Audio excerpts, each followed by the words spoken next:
Hi, Phil Aston here from Now Spinning Magazine, and it's time for the new playlist video, and this time we're going back to 1967.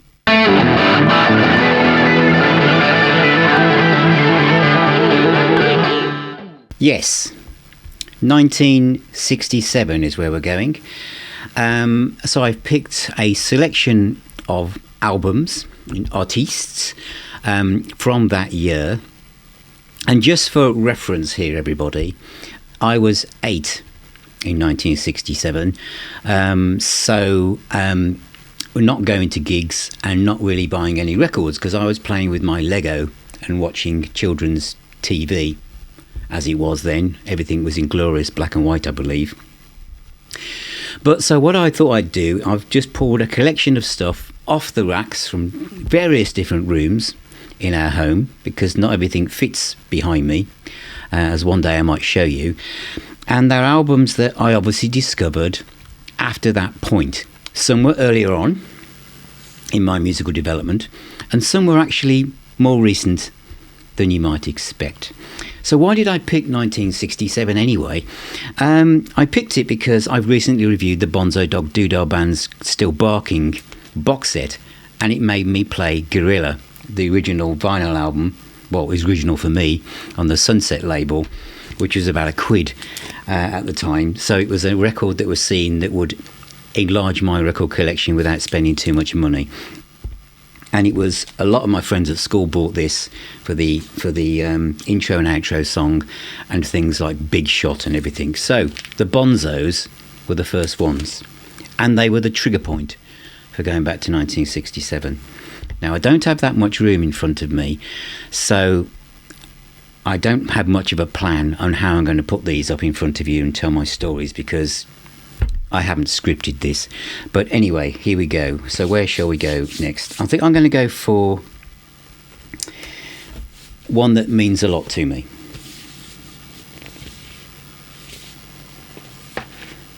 This is Disraeli Gears by Cream.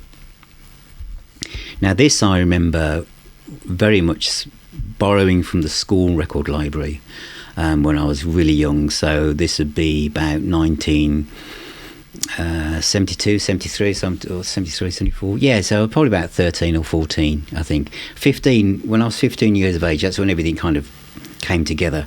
When I was in 1974, because I went to see Deep Purple that year. Yes, it's a reference point, so that's why I've, that's my line in the sand.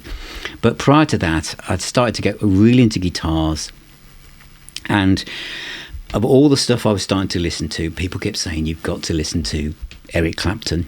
And Eric Clapton, for me, my entry point was going to be 461 Ocean Boulevard, really. And because I was listening to Led Zeppelin, Sabbath, Purple, it's like 461 Ocean Boulevard, what is all the fuss about? But of course, by the time we get to that period of the early 70s, Clapton didn't want to have anything to do with being a guitar hero, so he was kind of playing that down. Whereas in the late 60s, he was heading in the opposite direction. So I borrowed this from the school record library, and I remember listening to Strange Brew, which I think a couple of my friends really liked. But of course it was Sunshine of Your Love. And that 4 minutes and 10 seconds changed a lot, because this was something that I could learn to play, and it was a good exercise on your fingers. It was like a scale, but it was a riff. It was a proper guitar riff. So I was into riffs, Heartbreaker, Smoke on the Water, Whole Lot of Love, and Paranoid, and all this kind of stuff. But Eric Clapton did riffs. This was a riff, and it's a great riff.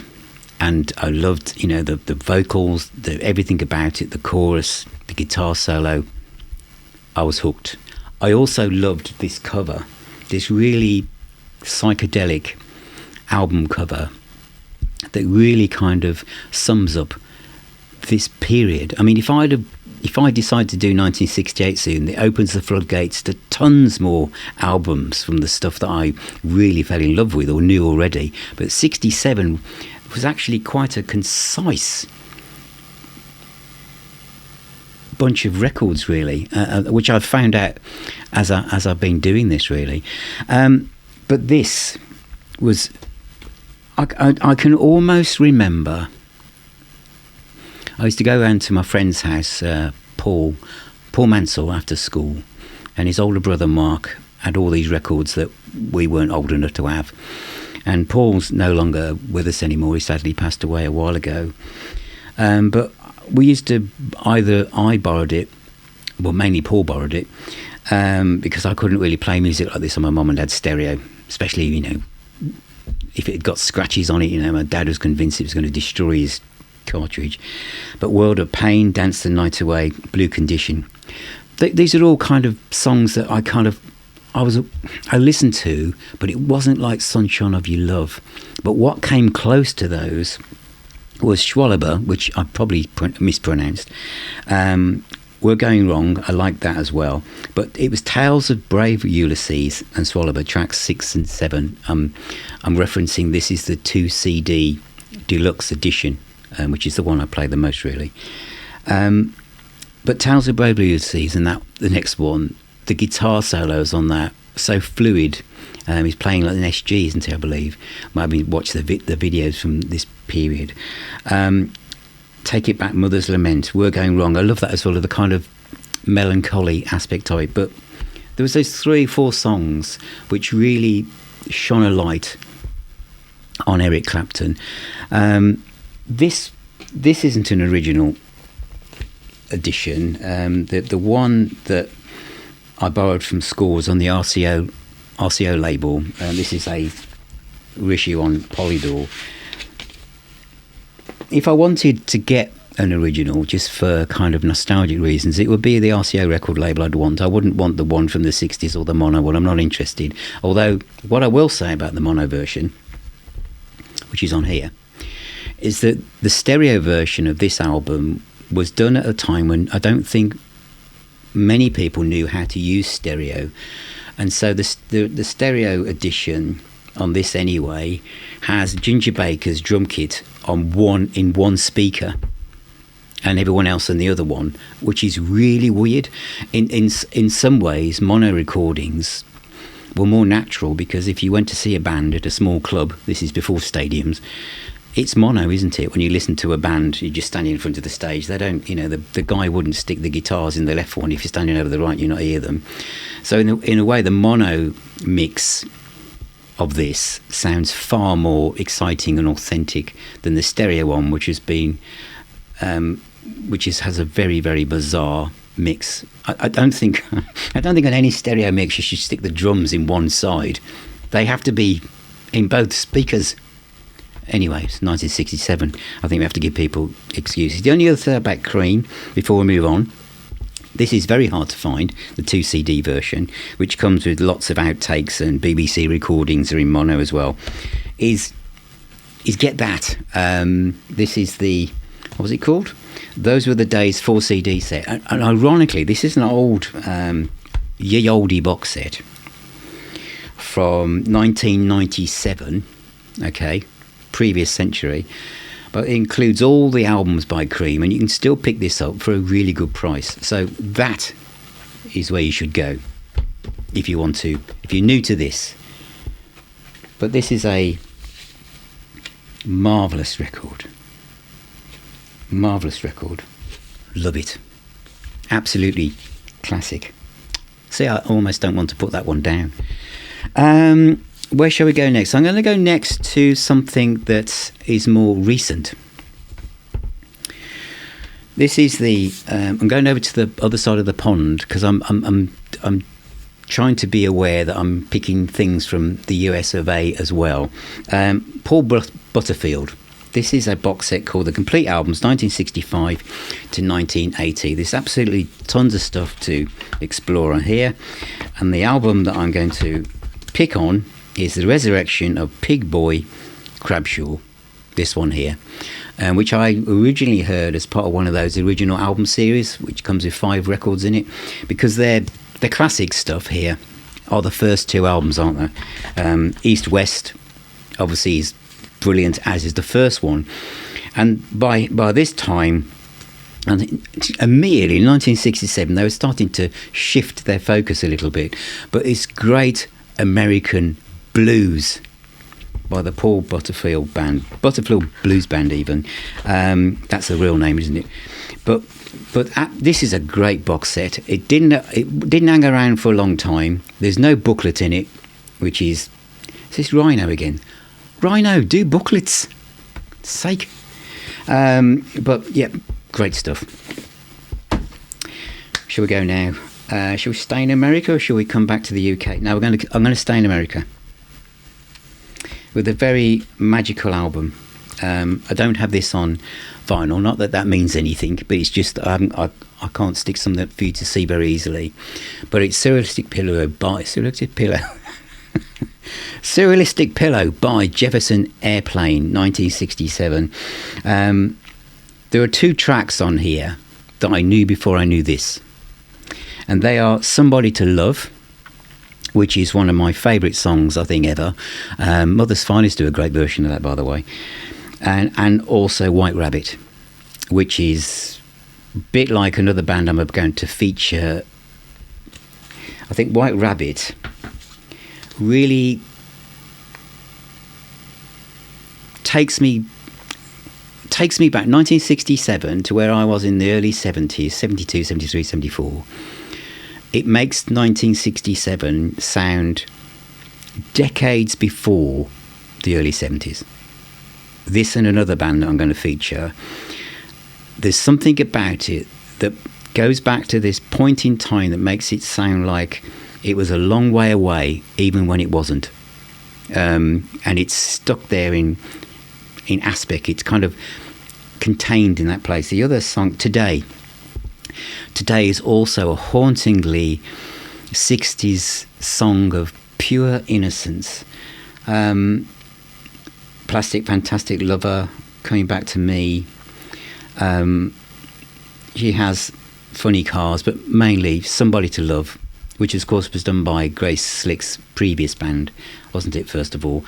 A superb album. This is one of those records that every home should have one. Oh gosh, I could be careful how I say this, because why didn't you say that about Disraeli Gears? Okay, this is 1967. I've tried not to say these are definitive albums because it's just what I picked off my shelves. But yeah, if you wanted to put together a playlist of records that sum up this year, and you're going to say, well, where's the Beatles gone? Whatever. They're not in this list. But this is an important record. Superb and cream. Right. Where am I going to go next? The next one I'm going to go to, I'm going to the States for this. In fact, there's quite a lot of American albums here. There are. I think Britain was about to wake up, but there are. And the next one is no different.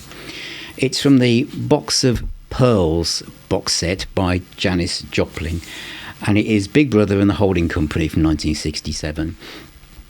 I wanted in a way to feature Cheap Thrills, but it's 1968, so I can't. But the Big Brother and the Holding Company, 1967, is a wonderful blues-drenched album with fantastic singing from Janis Joplin. It's not my favourite Janis album. My favourite Janis album is Pearl. But it, again, is something that sums up this explosion of musicality coming out of the States that was influencing the world. And literally, obviously the UK was going to hit a ball back in the opposite direction with Led Zeppelin in Leicester about 12 months later. But this is a great box set, by the way, as well. There might be a video on the channel that goes a long way back. It might be one of my first videos I ever did. I'm not in the video, just my hands are, because I was too shy to be in front of the camera. But this is a superb little box set. We're going back to the UK now with a band that, because they are here at the launch point of rock music, that I'm surprised they kind of faded sooner. Faded when they did. This is 10 years after. And their first album from 1967, simply called 10 Years After. Here it is. I might have featured this box set before, but this is I Want to Know, I Can't Keep From Crying Sometimes, which of course Alvin Lee, that song featured in their live set for ages, didn't it? I Just Love It, Spoonful, which of course everyone was borrowing the same songs, weren't they? A blues album. Cream were doing it 10 years after doing it. This is again a great box set. I think you still get this for about 30 quid. There is a booklet in this one, and it's a really detailed booklet as well. If you're into blues music, blues rock, this is a great set. You can sense that as everyone else was kind of like following the progressive rock, hard rock, metal route out of the late 60s and into the 70s, that 10 years after didn't develop or follow that path, and they stayed in the furrow that they were doing, which is blues rock. And I think that's what happened, was they started to look a bit dated. But listening to this stuff now, and I think that literally less than a year later the live album Undead appeared, which is brilliant. 10 years after, Alvin Lee, a really sadly missed guitarist. I'm going to go to the 60s. I'm going to go to America now. This is Forever Changes by the band Love. One of my patrons and long-time members of the Facebook group is Graham Harvey, and this is one of his favourite albums of all time. I think he has multiple versions. I have two versions of it. I have a CD, and I have this, which was classed as the Super Deluxe Edition. And the Super Deluxe Edition, which I've never done an unboxing for it, whether I can, bear with me, I can find the little leaflet for those of you who like this kind of thing, and tell you what's actually on it. I might be able to. I'm not going to be able to show you now, unfortunately. But how did I find this? How did I discover this album? Because obviously I'm a young teenager. This would not be where I'd be going next when I'm listening to Sabbath and Purple. It just would not have happened. This actually needs me to go to 1978. Was it 78? No, Phil, it was 1977 actually, and it was UFO and the album Lights Out, and it was the B-side. No, it wasn't. It was the A-side. The B-side was Electric Phase from the album Lights Out, and they did a track which is a cover version by Love, which caused quite a bit of a buzz at the time. People saying, well, UFO covering the classic, 60s band called Love, and I said, never heard of them. And it was an interesting song, and my curiosity got the better of me, and I went and bought a CD years later of this album, Forever Changes, and it took a while, and then the penny dropped, and I became an absolutely huge fan of this. This set, by the way, includes the original stereo album, the original mono album, an alternative mix, and singles and outtakes, and also includes the stereo album on vinyl, and also the DVD includes a high-res version of the album as well, and comes with a lovely booklet with loads of pictures and stuff.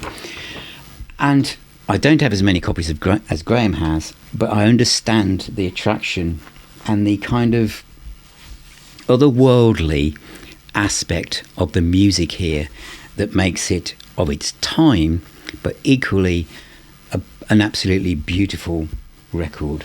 Now, of its time, beautiful records, and I mentioned with Jefferson Airplane the fact that there is some music from this period that sounds like it's from outer space, or still sounds like it's in a place where no matter how far you go back, you can't quite get there.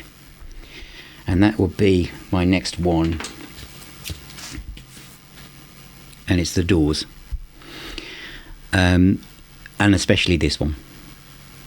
And maybe the next one, because it's the same year. And I was only going to pick one of them, but I felt that I couldn't not do Strange Days. and the first one, because they're literally months away from each other. Weird Scenes Inside the Gold Mine was a compilation album which I've done a video on, which came out in 1972, and it talks in the liner notes about saying that distant time in 1967 sounds such a long way away, and never before have words meant something so accurately, because now we think, where are we in 2025? If I go back to 2020, to 2015, to 2010, I'm going back decades. But wherever I land, music roughly hasn't really changed that much. But from 1972 to 1967, it's like going back to 1920. It's so different. Now, with this album, it's also the Super Deluxe edition of the first album, a bit like the Love one, exactly the same kind of thing. Vinyl is included, CDs, booklet, all the rest of it. Is that Light My Fire was a song that I was aware of because it used to get played on before I used to sit down and have my Sunday lunch with my mum and dad when I was 13, 14. And I always Light My Fire, because the single didn't have the guitar solo or the keyboard solo. It sounded like a middle of the road thing that my mum and dad might listen to. It sounded like a easy listening track. I'm sorry, but it did. So I just thought, it's the Doors, is it? That's what the Doors are. And a friend of mine we're on the bus together. I was going to work, and he said, you got to listen to the Doors, Phil. He said it's really weird. Some of it sounds like rock music, some of it sounds like fairground music, and some of it sounds like it's beyond description. And Mark lent me this album, and in fact, this might be that album. As I've looked at it now, I've got so many different versions. I've got the quad version as well. And Break On Through. Yep, I got that straight away. I love the vocal delivery. It's angsty, and I could feel that. Soul Kitchen, love the vocal. Crystal Ship was hauntingly beautiful.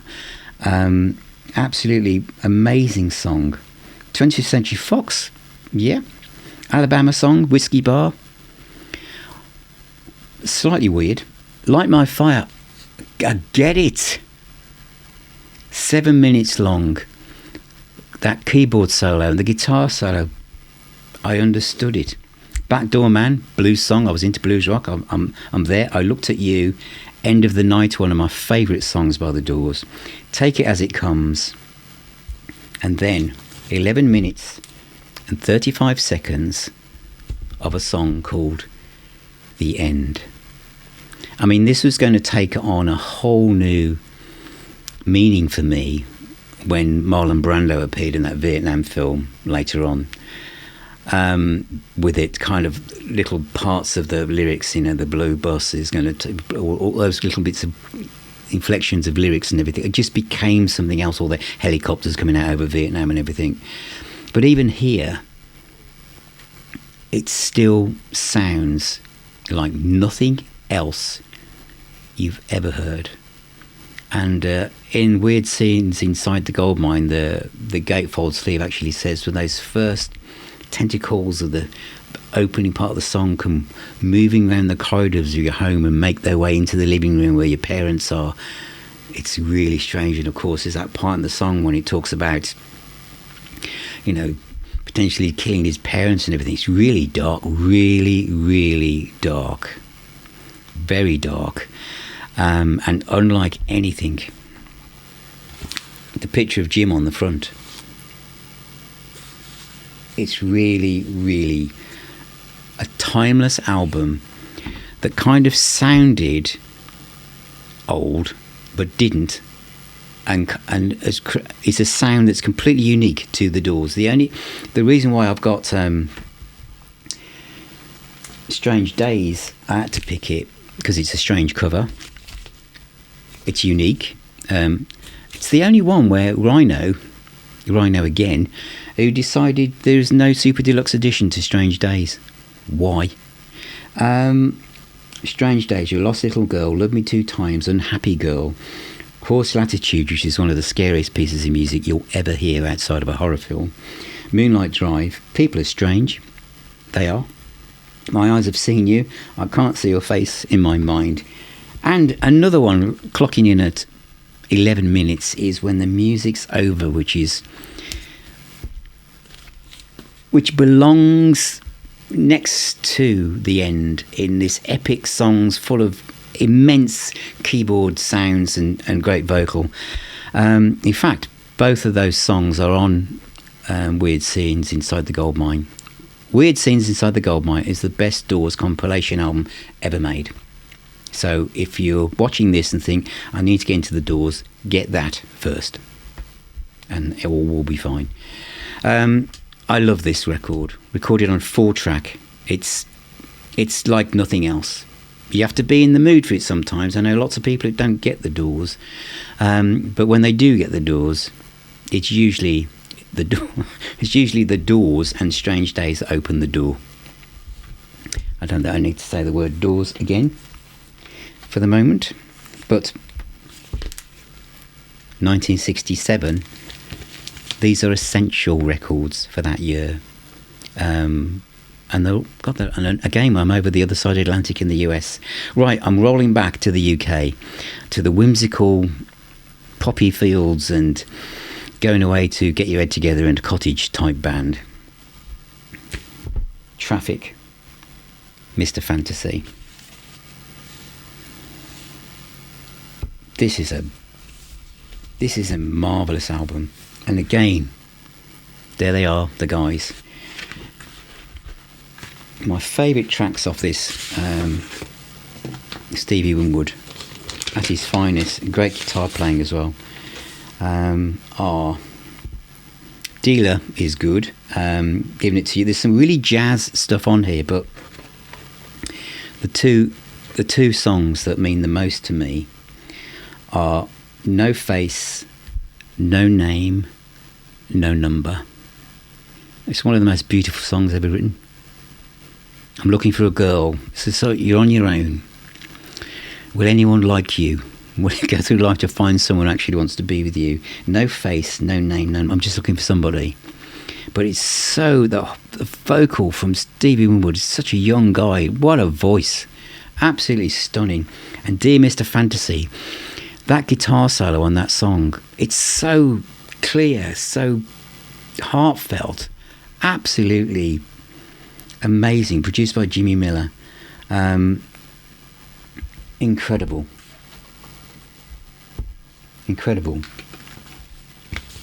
Love that album. I just need to say at this point, if I picked anything that isn't quite from that year, it's because I was 8, all right? Just thinking, because I know this sometimes happens with me. I get so carried away as I just scoop things off my shelves and then think, I'm sure that's around then. Where am I now? I'm going back to the States, and this is Albert King, Born Under a Bad Sign. I got into this probably in the 90s because I got B.B. King. B.B. King and Freddie King are my favourite King guitarists, and Albert King was someone who was left, I kind of didn't get close enough to. And this was the first album I bought by him, and it is still my favourite by him. So this is the blues boom of the UK. Born Under a Bad Sign, Crosscut Saw, Kansas City, Oh Pretty Woman, The Hunter, of course, and we know that one. Laundromat Blues, Personal Manager, absolutely fantastic stuff. And Steve Cropper is on guitar, Booker T. Jones on piano, Isaac Hayes on piano. It's really, really soul blues. Great album. Let's go back to the UK now for, if I can find it. Have I put this somewhere? I don't know where it is. I bet I have, haven't I? Bear with me, if you can. Don't know where it is. I'm going to have to press the pause button here. And we're back. Sorry, I had to go off and find an album that I realised I wanted to talk about, and I couldn't find it. It is The Piper at the Gates of Dawn by Pink Floyd from 1967. How did I get into this? Whoa, this was difficult. I got into this because everyone at school bought Dark Side of the Moon. And then we all bought Relics because it was about 50p or 99p, and it expanded our record collection. Again, I've done a video about Relics because of that reason. But there was a fairly cheap double album that would allow me to listen to increase my record collection and hear other Pink Floyd. And that was A Nice Pair, which had a naughty picture on it. And gatefold with lots of these strange pictures, obviously, like Fork in the Road, all the rest of it. And it included Source of All the Secrets and Piper at the Gates of Dawn. So that was how many people from my generation heard Piper at the Gates of Dawn for the first time. And this is not my original version. I actually got this back much later on. I actually swapped my original version for a copy of Stormbringer by Deep Purple, which is, again, I think another video somewhere else. And it's because I didn't quite get it. I was fine listening to Relics because I'd had lots of other things on it, like Cave of the Axu Gene and Cirrus Minor. But Piper at the Gates of Dawn was just a little bit too far out there for me to cope with. So it would be years before I came back round the Pink Floyd orbit to listen to it.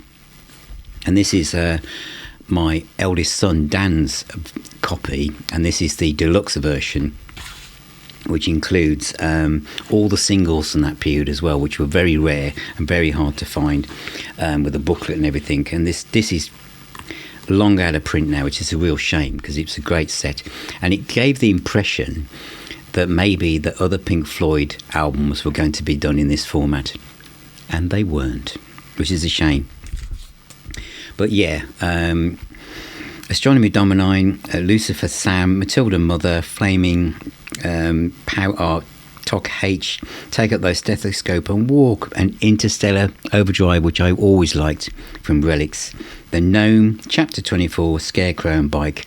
It's probably side 2 that's very kind of psychedelic nursery rhymes and bizarre, otherworldly children's cartoon type land music that makes this unlike anything else in the Pink Floyd canon, really. Now it's amazing. It is, again, it shows the UK psychedelic aspect of the music that was going on at the time. Floyd, we're nearly there, everybody. I'll leave some big ones till the end, I think. So as we're nearly there, sorry. Back to America, and I've been listening to the Electric Prunes again, specifically the first album, the one with I Had Too Much to Dream Last Night, which is one of the best song titles of all time, I feel, in summing up everything. This box set, the complete recording is 1966 to 1969, is brilliant. There's a video of me reviewing this, but it's still in print, and it's absolutely superb. I love the first 2 albums. They're unlike anything else, and that is the Electric Prunes. Another one that I've been playing that's been in my collection for ages is the complete Columbia collection of albums by the Byrds, and the Notorious Byrd Brothers is the album from 1967 that I've been playing. And then the last 3 are the big ones for me, outside of the people like the Doors and Cream. Hendrix, with the Jimi Hendrix Experience. Now, it took me a long time to really get Hendrix. I knew he was a genius, and I knew that there was nothing else like it before him, and without him, so much would never have happened. But I found a lot of the stuff that I was Axis Bold loves, a lot of stuff that people at school were trying to get me into, especially a lot of the live stuff, and it was just, I couldn't latch onto it. I couldn't find my way in. Again, as I said at the very start of this video, I was into riffs, I was into clear-cut riffs, which is why Sunshine of Your Love got me. Things I could actually latch onto, and Hendrix was kind of like a blur of an explosion of colour and noise, and I found it more complicated. So things that got me into Hendrix were things like Purple Haze, which is a single because it had a distinct riff. So I understood it. Stone Free, Hey Joe, Are You Experienced? I got these. And this album, let's just stop here. I mean, I know it's only a few years later we got Voodoo Child and stuff. But this arrives. And I know we're going to say, well, Led Zeppelin 1 arrives in 1969. Recorded in 68. But this, really, now, for my looking back from 2025, is probably ground zero, is it? Would you say? Foxy Lady, Manic Depression, Red House, Can You See Me, Love or Confusion, I Don't Live Today, May This Be Love, Fire, Third Stone from the Sun, Remember, and this is the extended version, so Are You Experienced, Hey Joe, Stone Free, Purple Haze, 51st Anniversary, The Wind Cries Mary and Highway Child. This shook everything up completely, didn't it? And again, is it the Hendrix album you should own? Studio wise, yeah, that one, the Jimi Hendrix Experience from '67. There are two left. I'm going to end on a British one, so I'm going to go back to America. Well, I was there already, although obviously Hendrix made it over here, made it UK's home. I'm going to the Atco recordings from 1967 to 1969. The box set is called Where Is My Mind, and the band is called Vanilla Fudge. And I know some people say I find it impossible to do any video without mentioning somehow Deep Purple. So there's no Deep Purple in this video at all. However, without Vanilla Fudge, there wouldn't be Deep Purple. This kind of Hammond organ driven, sludgy, slowed down cover versions is something that the Perps were certainly watching from over the other side of the pond. You know, when you listen to like their versions of Help and River Deep, Ocean High, whatever. Because you listen to this and Ticket to Ride, People Get Ready, She's Not There, Bang Bang, You Keep Me Hanging On. They're slowed down, but they're extended with these lush Hammond organ workouts. Really amazing band. Look at them. You wouldn't know that this was going to create, rock music, and this is becoming like heavy rock. This is a great box set, by the way. I can't do anything other than recommend this, and I have reviewed it separately. But if you haven't got it, 9 CDs of absolutely proto metal heavy rock music from the Fudge. Absolutely great box set, that is. And finally, in the UK, it is Spooky Tooth, but it's not Spooky Tooth, but it's the kind of like precursor of Spooky Tooth, and the band is called Art. And this is one of Tony Iommi's favourite albums of all time, I believe. Supernatural Fairy Tales from 1967. An incredibly lush 60s psychedelic blues rock album that every home should have one of these as well. I think I'm going weird. What's that sound for what it's worth? An African thing, Room with a View. Lovely. What was this? A track on here, isn't there? I can't remember which one it was. I'm just trying to think. There's a track on here that I know really well. I can't. It could be I think I'm going weird. But listen to that. This is, what's the lineup on this is Luther Grosvenor on guitar, who I've spoken to on the podcast, brilliant guitarist. He went on to be in Spooky Tooth and then Mott the Hoople, and Widowmaker. Mike Harrison, obviously Spooky Tooth, Greg Ridley, Mike Kelly, produced by Guy Stevens. Absolutely superb album. And if you get a chance to pick this, the Island Years box set up, do so. It's absolutely stunning stuff. So that is my little wander through the year of 1967. What did I miss out? What did I get wrong? What do you think? What would you have picked? Which of these albums have you played recently if at all? And which albums would you like to explore further? Just let me know in the comments. It would be great to talk to you.